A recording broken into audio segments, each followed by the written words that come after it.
Assalamualaikum warahmatullahi wabarakatuh. Halo semuanya. Perkenalkan, nama saya Rara Stiorini dengan NIM 21100120120120024 dari Teknik Geologi Universitas Diponegoro angkatan 2020. Pada kali ini saya akan memberikan informasi mengenai penggunaan software DIPS dalam menganalisis kekar, lipatan, dan sesar. Selamat menyaksikan.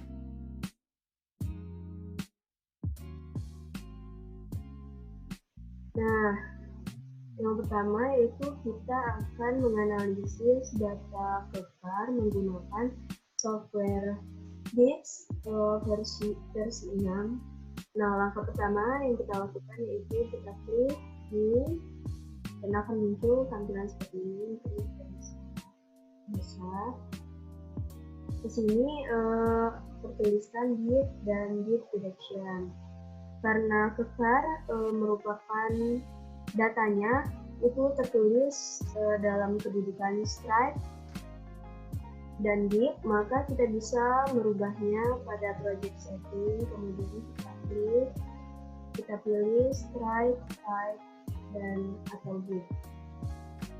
Jika sudah berubah, maka langkah selanjutnya itu kita copy data yang ada, copy. Kemudian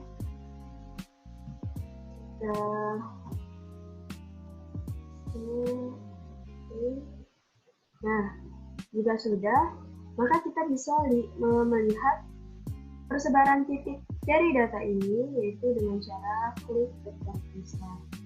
Nah, sini sudah terlihat persebaran titiknya. Kemudian kita langsung saja kita klik kontur preset. Di sini akan terlihat kontur dari data-data yang ada tadi. Nah, langkah selanjutnya yaitu kita akan menentukan titik maksimal dari masing-masing kontur yang ada. Caranya yaitu kita add user plane, kemudian kita klik. Di sini tampilannya adalah label. Label ini kita beri nama dengan maksimal 1. Kemudian di sini ada beberapa pilihan visibility. Nah, karena maksimal 1 itu merupakan titik, maka visibility yang digunakan yaitu hanya pole dan label.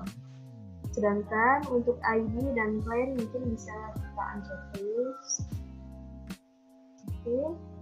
Nah, jika nanti kita akan membuat suatu bidang, maka visibility yang kita gunakan yaitu hanya label dan plane saja. Nah, ini karena sudah sesuai, maka oke. Kemudian kita lakukan hal yang sama untuk kontur yang kedua. Ini kita bisa perbesar agar lebih jelas. Kita klik, kita beri nama dengan max 2, kemudian visibility-nya sudah sesuai, klik OK. Nah, selanjutnya itu kita menentukan pole dari masing-masing titik max yang ada ini, yaitu caranya dengan add user plane, kemudian kita tempatkan pada titik maksimal 1 nih. Kemudian kita klik dengan dan kita beri label sebagai pole maksimal 1. Karena merupakan sebuah bidang, maka visibility yang kita gunakan yaitu label dan plane. Kita lakukan hal yang sama.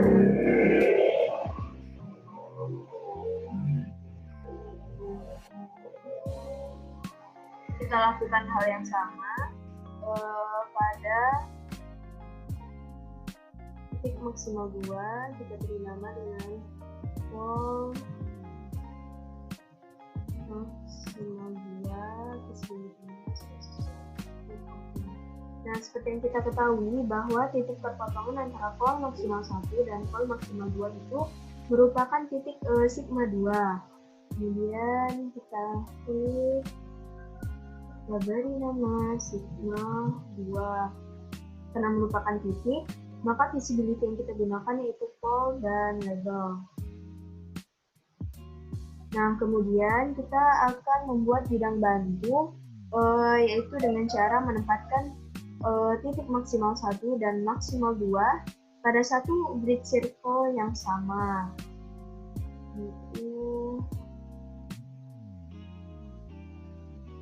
ya, kurang lebih seperti ini ya. Nah, kemudian kita beri nama dengan bidang bantu. Nah, merupakan sebuah bidang, maka visibility yang digunakan itu ada. Oke. Nah, jika sudah, maka selanjutnya kita akan menentukan di mana kedudukan sigma 1 dan sigma 3.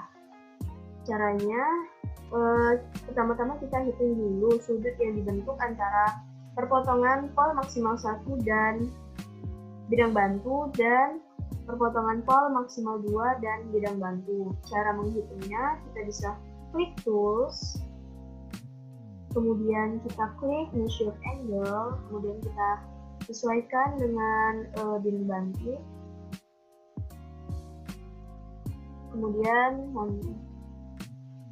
Kemudian kita klik titik perpotongannya.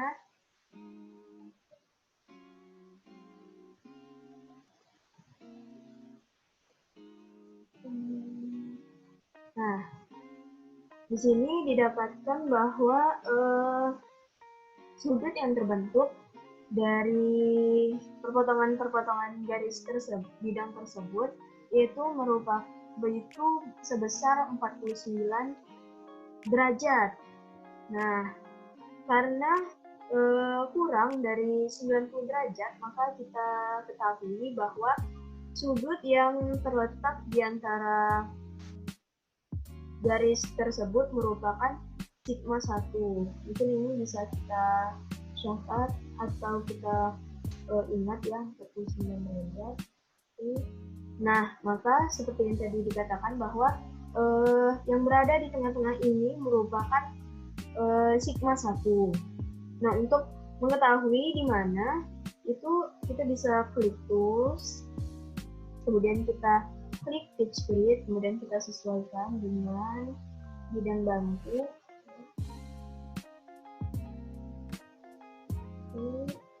Nah, pitch grid ini merupakan sebuah bidang bantu yang memiliki interval 5 derajat setiap garisnya, yaitu seperti ini 5, 10, 15, 20, dan seterusnya. Karena tadi merupakan 49 derajat, maka itu kurang lebih itu ada 10 garis ya. 1, 2, 3, 4, 5, 6.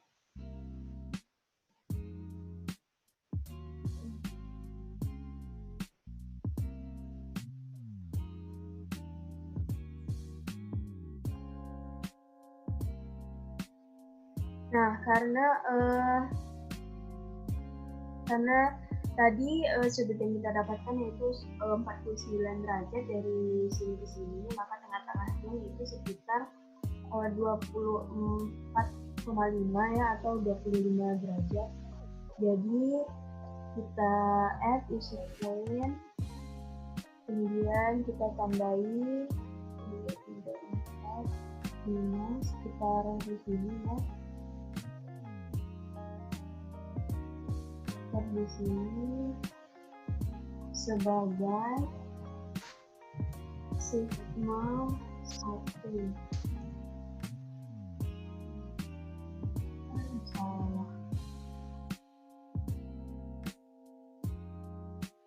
Nah, seperti yang kita dapatkan tadi sudutnya itu sebesar 49 derajat. Maka kedudukan sigma 1 yaitu berada di tengah-tengahnya atau sekitar 25 derajat. Kemudian kita klik edit segmen, kita hitung 1, 2, 3, 4, 5 sekitar di sini ya.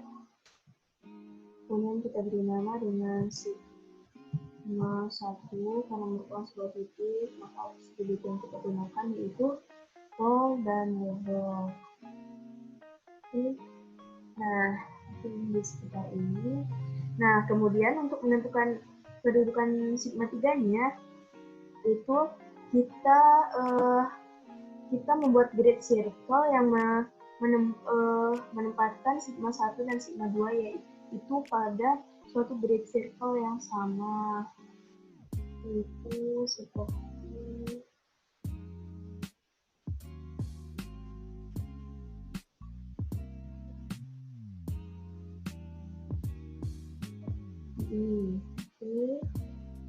Kita beri nama dengan sigma 3 karena sebuah titik, segitiga, pol, dan label. Kemudian kita klik.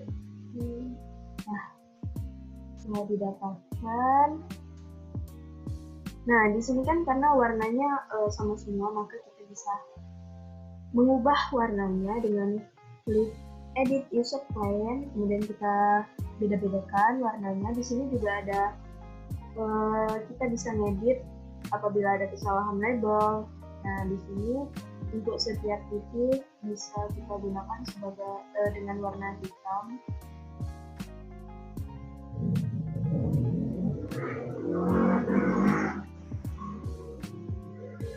Kemudian hole-nya bikin warna merah.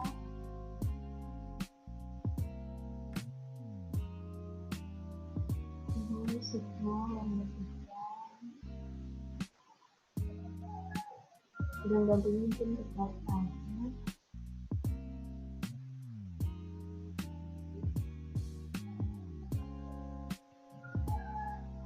Kemudian kita klik OK. Nah, jika sudah, mungkin kita bisa menghilangkan page grid-nya dengan cara klik tools, kemudian kita delete auto. Nah, sudah. Kemudian kita akan menentukan besar kedudukan dari sigma 1, sigma 2, dan sigma 3, yaitu dengan cara lihat plot options, kemudian kita unchecklist legend, kemudian kita checklist kembali. Nah, di sini sudah terlihat, tapi kedudukannya masih tertulis dalam strike dan hit. Kita bisa mengubahnya dengan klik di pojok kanan bawah. Kita klik hingga kedudukannya tertulis sebagai trend dan tuang seperti ini.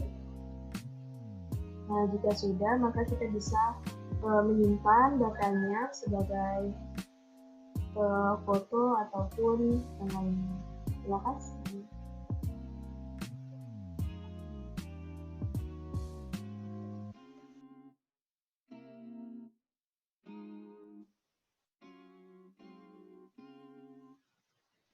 Oke, untuk yang kedua itu kita akan menganalisis data liputan menggunakan software tips versi ke-6.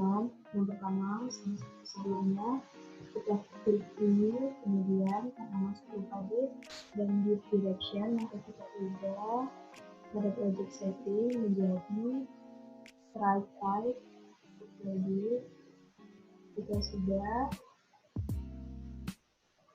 maka kita akan copy datanya. Nah, data lipatan yang ada itu berbeda arah, jadi kita akan disamakan arahnya menjadi NE, yaitu dengan cara dikurangi 180 derajat hingga seperti ini jadinya.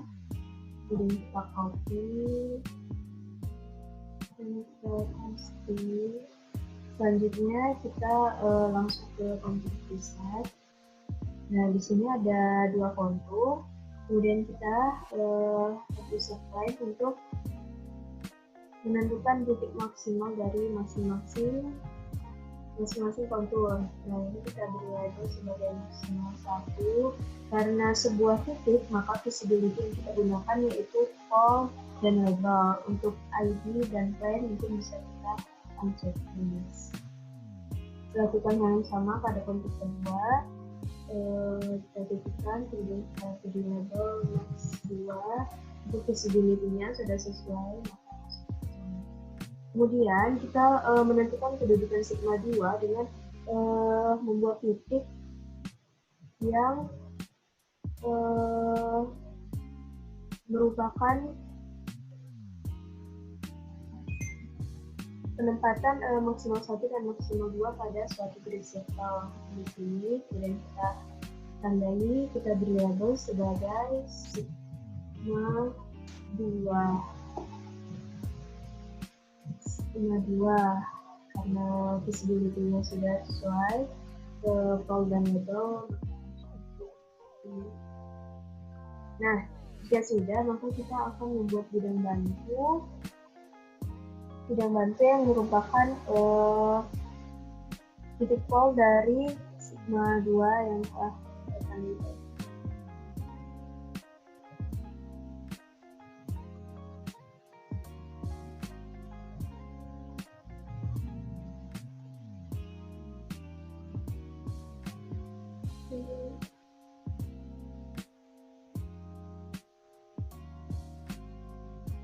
Di sini diberi nama sebagai bidang bantu, dan karena sebuah bidang maka visibility yang kita gunakan adalah label dan plane.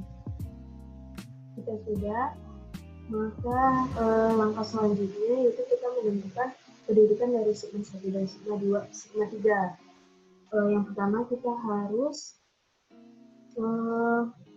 menghitung sudut yang terbentuk antara maksimal 1 dan maksimal 2. Kita klik tools, kemudian kita klik measure angle, kemudian kita titikkan pada setiap maksimal titik maksimalnya.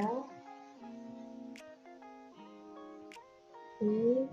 Nah, di sini terdapat dua besaran sudut yang jika sudut yang atas ini itu merupakan sudut yang terbentuk antara titik maksimal 1 dan titik maksimal 2. Sedangkan untuk yang di bawah ini merupakan sudut yang terbentuk antara perpotongan antara measure angle yang pertama dan measure angle yang kedua. Nah, untuk menentukan sigma berapa yang ada di antara max 1 dan max 2, kita lihat dari sudut yang bawah. Ini jika kurang dari 90 derajat, maka sigma yang ada di sini merupakan sigma 1, dan apabila lebih dari 90 derajat, maka sigma yang berada di tengah ini merupakan sigma 3. Dan karena ini kurang dari 90 derajat, maka sigma yang ada di sini merupakan sigma 1. Kemudian untuk menentukan kedudukan sigma 1 yang di antara max 1 dan max 2, itu kita bisa melihat dari sudut yang atas. Nih, 107 derajat, atau bisa digunakan menjadi 108 derajat dibagi 2, yaitu sekitar 54. Nah, untuk lebih memudahkannya, kita klik Edge Grid, kemudian kita sesuaikan dengan bidang bantu, kemudian kita hitung 54 derajat dari arah max 1 atau max 2 bebas sebesar 54 derajat sebagai titik sigma 1.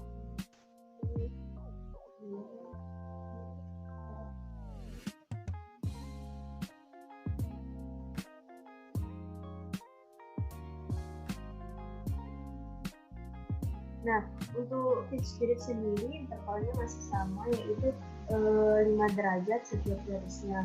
Karena tadi 107 derajat jarak maksimal 1 dan maksimal 2, dan dibagi 2 yaitu menjadi 54, atau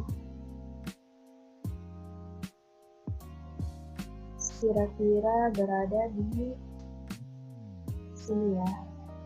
Kita beri nama sebagai sigma 1, dan cara merubah sebuah titik, maka visibility-nya yaitu pole dan label.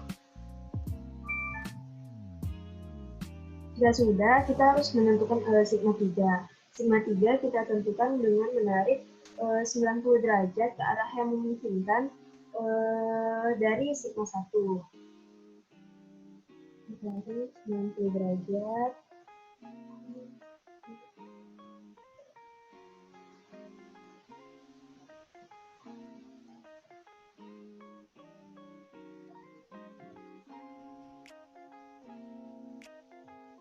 Mungkin sekitar sini ya. Ini kita beri label sebagai not oke. Visibility-nya sudah sesuai, kita ketik. Kemudian kita bisa hapus tools dengan delete tools. Kemudian kita bisa edit user plan untuk membedakan warna dari setiap sigma dan bidang. Ini setiap titik kita beri warna hitam dan beri warna merah.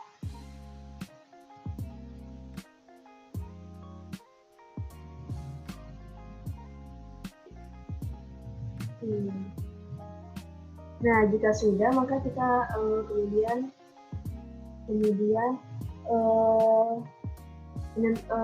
melihat kedudukannya dengan beralih ke cloud option. Kemudian kita uncheck list legend, kemudian kita checklist kembali.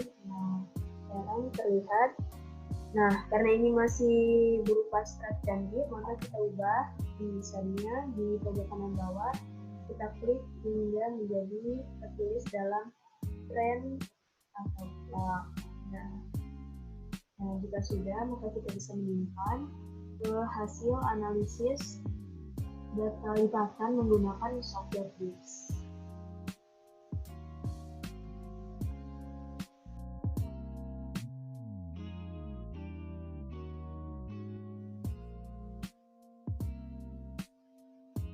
Selanjutnya kita akan menganalisis data sesar dengan struktur garis-garis atau steriasi dengan menggunakan software disk versi ke-6. Sama, langkah pertama itu dulu, kemudian kita ubah di project setting, kita ubah menjadi site right atau disk dan kita klik. Nah, kita langsung menuju kontur preset. Kemudian kita klik tools untuk menggambarkan kedudukan garis-garisnya. Kita klik trendline, kita klik bebas dulu, kemudian kita masukkan data trendline-nya, data garis-garisnya yaitu 246 derajat, 246. Nah, ini sudah ada. Selanjutnya kita buat bidang sesarnya atau profile. Tapi kemudian kita beri label dengan bidang sesar. Kemudian kita sesuaikan datanya yaitu 220 derajat dan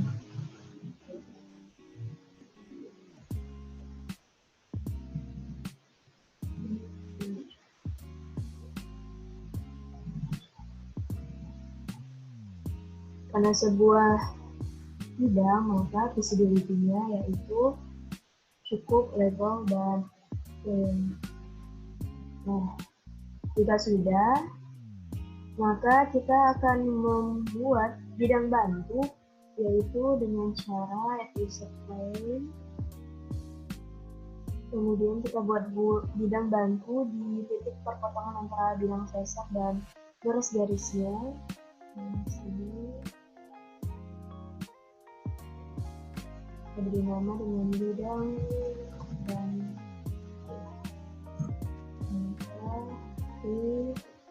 nah, kemudian kita akan menentukan sigma 2-nya yaitu berupa titik perpotongan antara bidang bantu dan bidang sesar. Kita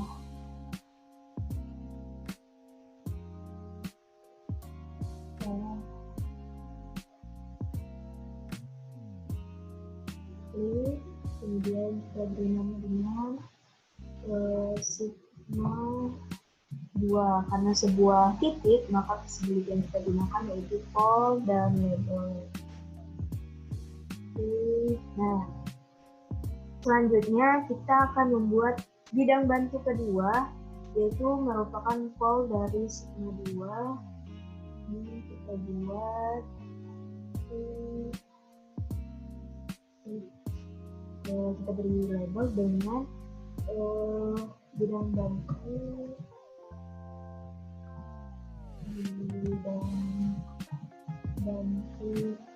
dua. Karena berupa bidang, maka visibility-nya label dan frame.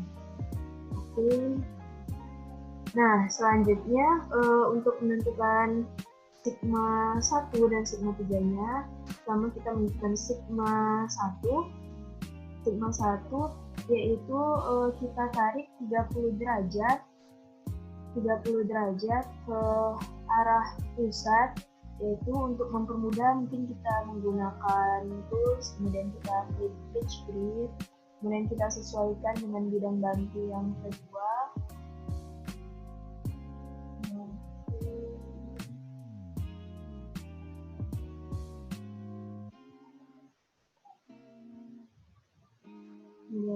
Kemudian kita hitung 30 derajat ke arah pusat dari perpotongan antara bidang bantu kedua dan garis-garis dari sini 30 derajat ke arah pusat, mendekati pusat, ke arah sini 30 derajat, 1, 2, 3, 4, 5. Interval pitch grid-nya masih sama, yaitu 5 derajat ya, jadi mungkin sigma 1-nya berada di sini. Kita beri nama dengan sigma 1, dan karena berupa titik, maka visibility yang kita gunakan yaitu O dan label.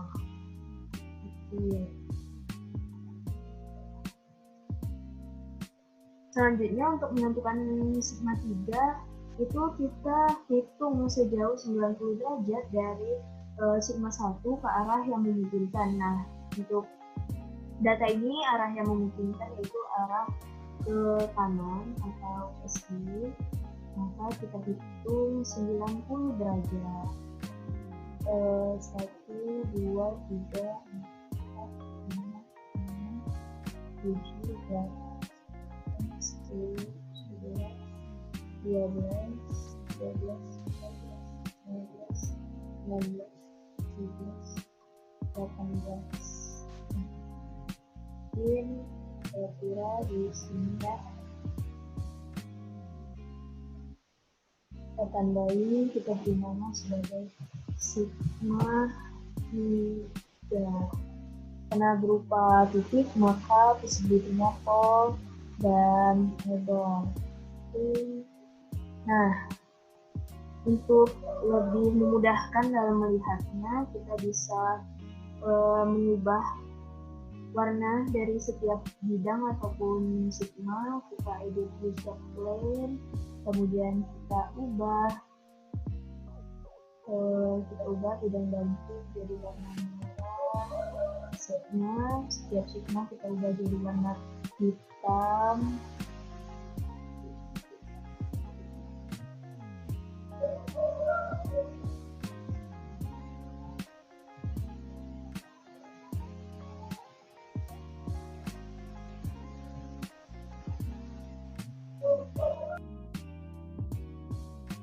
Nah, selanjutnya kita bisa hapus tools, hapus garis kompos.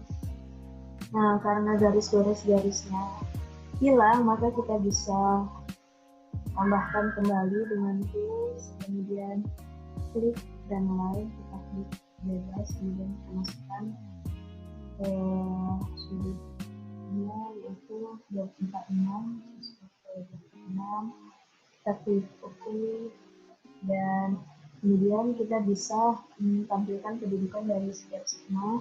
yaitu kita beralih ke plot option, kemudian kita ambil checklist legend, kemudian checklist kembali. Nah, kalau sudah terlihat kedudukan dari setiap bidang dan setiap sigma, tapi karena kedudukannya masih berupa start dan build, maka kita ubah menjadi trend dan plank, seperti yang terlihat.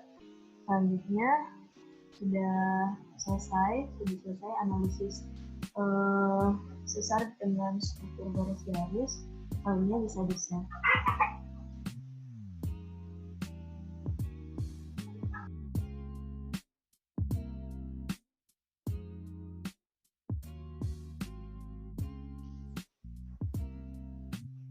Nah, selanjutnya kita akan menganalisis data sesar dengan struktur garis-struktur.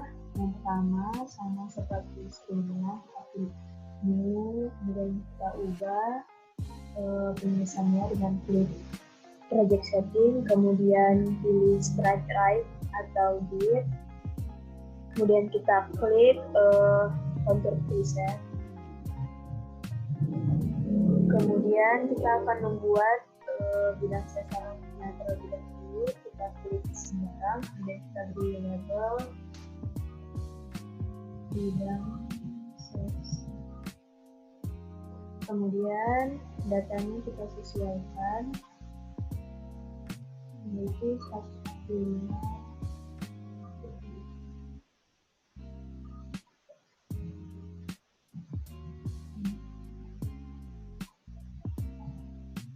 Karena merupakan sebuah bidang, visibility yang kita gunakan yaitu hanya label dan claim. Kemudian kita add user plan lagi untuk membuat kedudukan strukturnya. Kita beri nama dengan bias. Kemudian kedudukannya kita sesuaikan, yaitu 35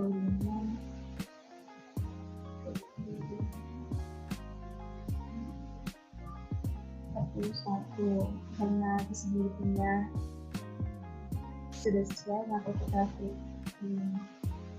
Nah, di sini maka kita akan menentukan sigma 2 yang berupa titik perpotongan dari bidang sesar dan struktur. Kita klik add user plan, kemudian kita tandai, kemudian kita beri nama dengan sigma 2 dengan sebuah titik, maka visibility-nya yaitu full dan label. Oke. Kemudian kita akan membuat sebuah bidang bantu yang merupakan pol dari sigma 2. Tapi kita beri nama sebagai bidang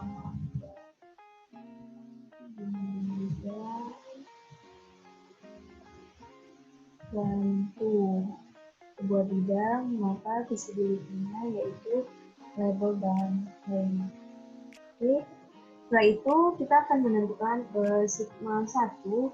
Sigma 1 yaitu merupakan titik perpotongan dari struktur dan bidang bantu. Kita di sini kita klik dan kita beri nama sebagai sigma 1. Karena sebuah titik, maka visibility-nya full dan label. Jika sudah, maka kita akan menentukan kedudukan sigma 3 yang yaitu kita tarik sejauh 90 derajat dari sigma 1 ke arah yang memungkinkan. Nah, untuk memudahkannya kita bisa putus, kemudian kita pilih pitch grid, kemudian kita sesuaikan dengan bidang bantunya. Jika sudah, kita hitung 90 derajat ke arah kiri dengan interval pitch grid-nya masih sama, yaitu 5 derajat. Berarti 1, 2, 3, 4, 5, 6, 7, 8, 9, 10, 11, 12, 13, 14, 15, 16, di sekitar sini.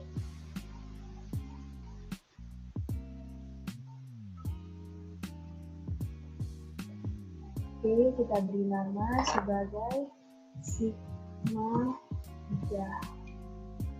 Oke. Dan kita hapus script-nya pada level tools. Kemudian kita bisa edit user plane untuk mengubah warna bidang sesar, kita tetap warnanya. Ke struktur kita beri warna merah. Kemudian sigma, setiap sigma kita beri warna hitam. Bidang bantu kita beri warna mungkin ungu. Kemudian sigma kita beri warna hitam. Kemudian juga kita beri warna hitam seperti itu. Dan kemudian kita akan memunculkan kedudukan dari setiap sigmanya, yaitu kita plot option, kemudian kita unchecklist legend, kita checklist kembali, dan karena kedudukannya masih berupa strap dan grid, maka kita ubah di sudut kanan bawah, kita ubah menjadi hingga kedudukannya tertulis dalam trend dan clamp. Kemudian kita bisa menyimpan hasil analisis sesar dengan struktur yang menggunakan software DIPS.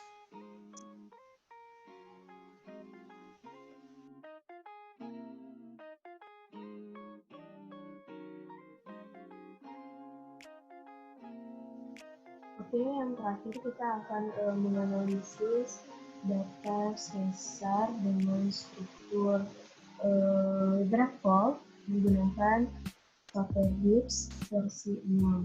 Yang pertama kita seperti biasa kita klik ini, kemudian kita ubah ini karena masih di dan di selection, kita ubah di project setting, kita ubah menjadi strike right atau di, kemudian kita klik, kemudian kita langsung ke konstruksi set. Nah, kemudian kita buat bidang sesar dan blok ini dua bidang vektornya. Pertama kita buat bidang sesar, kita beri dengan bidang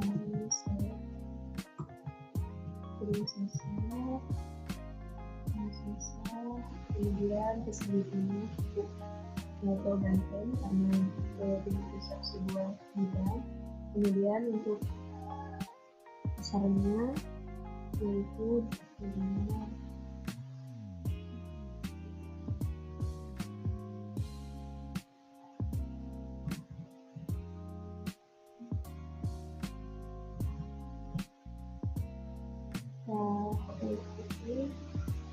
kemudian kita buat bidang berikutnya seperti bebas di kegunaan dengan bidang berikut. Kemudian disebutnya sudah sesuai, kita masukkan datanya yaitu status data.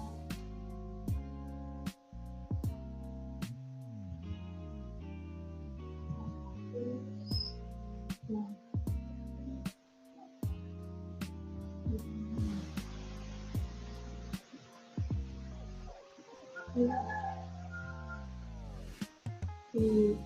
nah, kemudian kita tandai titik perpotongan bidang sesar dan drag box sebagai sigma 2 seperti sekuen. Kemudian kita tandai sebagai sigma 2.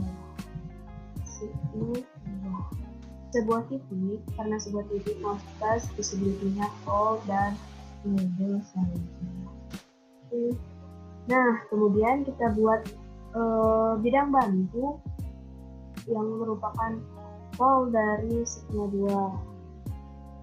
Oke, kita klik, kita beri label sebagai bantu, dan kita ganti visibility-nya menjadi label MKM. Oke. Nah, selanjutnya kita akan menentukan sigma 3 aksen yang berupa perpotongan antara bidang drag fault, dan bidang banting. Tandai kita beri nama sebagai sigma 3.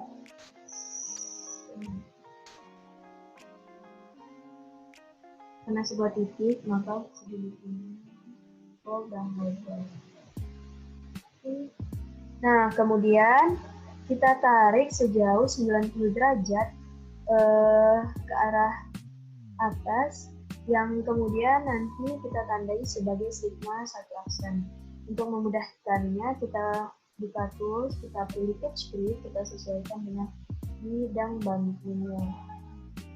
Oke, seperti sebelumnya, catch grid ini memiliki interval sebesar 5 derajat. Jadi jika kita ingin membuat 90 derajat kurang lebih 18 garis.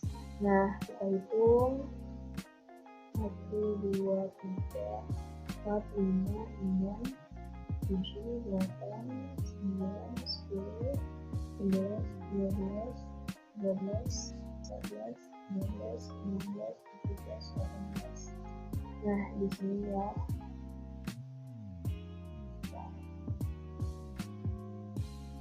Oke, kita beri nama sebagai sigma 1 aksen, kemudian visibility-nya dan untuk menentukan sigma satunya kita tarik 30 derajat dari sigma 1 aksen ke arah sigma 3 aksen atau ke bawah ya. Nanti kita tandai kemudian 30 derajat 1, 2, 3, 4, 5, 6 di sini ya.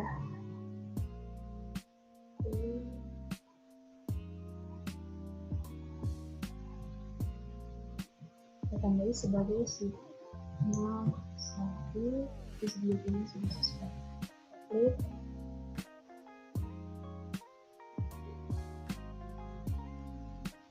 Nah, jika sudah dapat sigma 1, maka kita akan menentukan sigma 3, yaitu dengan menarik 90 derajat dari sigma 1 ke arah bawah. Kita tandai, kemudian kita hitung 1, 2,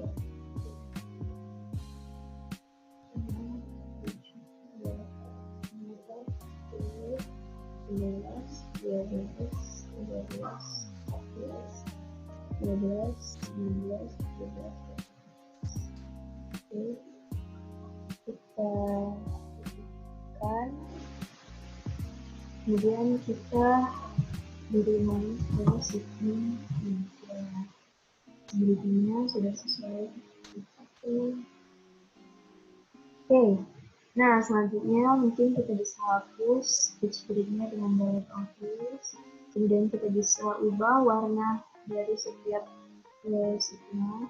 Ini kita bidang dasar warna merah, kemudian drag fault kita warna dengan warna ketiga, terus sigma 2 hitam, dan banting kita berwarna ini, kemudian sampai hitam.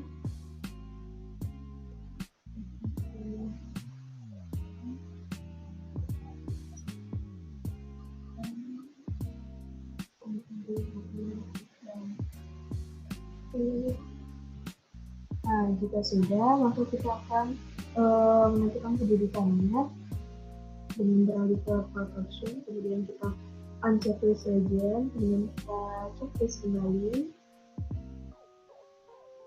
Ini sudah terdapat kedudukan dari sigma-nya. Karena masih berupa start right dan grid, maka kita ubah di pojok kanan bawah dan juga kedudukannya terdefinisikan sebagai trend dan plank. Oke, jika sudah, maka analisis data dasar dengan struktur drag fault sudah selesai, maka data ini bisa Baiklah, mungkin itu saja informasi yang dapat saya berikan. Mohon maaf apabila ada kesalahan kata maupun sikap. Terima kasih telah menyaksikan. Wassalamualaikum warahmatullahi wabarakatuh.